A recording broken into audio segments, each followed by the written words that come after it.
Favor aka. Somsangiz pishdimi? Somsangiz pishdimi? Dedimlar o'g'irmoqchi deb. Ye uka, bugun ko'p pul olib kelibsan, bunga 4 ta go'shtli beradi. Hozir beraman. Yo'q, go'shtli olib ketamanmi? Uka kelib turgin, o'zingga ham qo'shib 5 ta qilib qo'ydim. Ota-onangni o'ylayotgani uchun rahmat. Rahmat aka. Xafa bo'lmagan o'g'san doshna.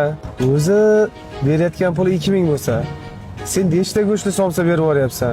Qancha ziyon qilayotganingni bilyapsanmi? Bunaqalar ko'p, qanchasiga yetkazirasan? Hozir men ham shunaqa qilib jinniga o'xshab kelib, jichcha rahmingni keltirsan demay menga bor bitingni berib yuborar ekansan-da. Menga qaragin oshna. Bu jinni bo'lsa ham o'ziga olgani yo'q. Ota-onasiga olib borib beradi berganimni. Sen soppa-soqsan, seni aqling rosa, har kuni o'rtoqlaring bilan 5 barmoq qaziqardalarga borishni bilasan.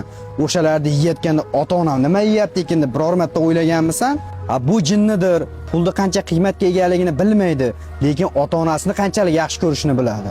Oshna, menga bergan 2000 so'm puli uchun emas, menga har kuni kelib ota-onaga qanday mehribon bo'lishni eslatib ketganligi uchun beraman o'sha 4 ta somsani. Ba'zida o'ylab qolaman, aslida jinni umikin yoki bizmikin deb. Sen bilan biz aqli rasomiz pulni qadr qimmatini bilamiz. Lekin ota-onamizni qadr qimmatini bilmaydigan jinnini yo'q bo'lgan insonlarmiz.